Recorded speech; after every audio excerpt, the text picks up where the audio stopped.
So this material is fiberglass. We wet it out yesterday morning, believe it or not. It's a single part resin. It only reacts to UV light, a certain frequency of UV light actually.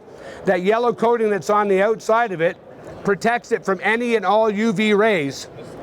We only do all that scoring to it so that the resin can migrate and have it come into contact with the pipe, make positive contact.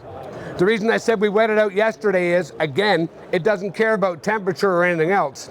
It can be cold, as in Canada, or as hot as in Florida, where I'm from, and it'll cure just the same because it's all about the UV rays. It's a pull-in-place application. Like I said, this is a 2-inch offering.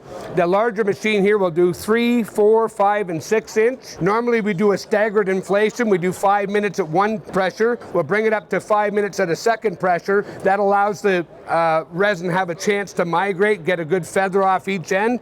If you skip that step, you'll end up with a hard edge at the end. Nobody likes to see that. But because this is strictly a demo, we're going to cut out all that staggered stuff and just go for the final complete pressure, all right? With the 2-inch, we only go 1 wrap of tape around. As you can see, it's starting to open there. Very nice, very nice.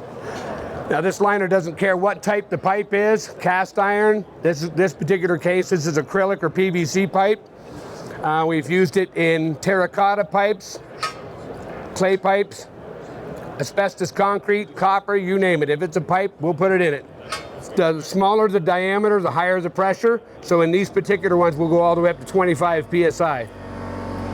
If you're into a larger one, like a 6-inch diameter, you're going to be looking at between 12 and 15. We have charts and checklists that dictate all of this for you, so there's no guesswork involved whatsoever.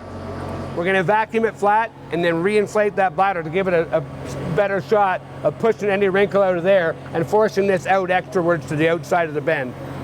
David's going to go ahead and reinflate. Okay, now we're going to go lights on. And just like that, we're curing.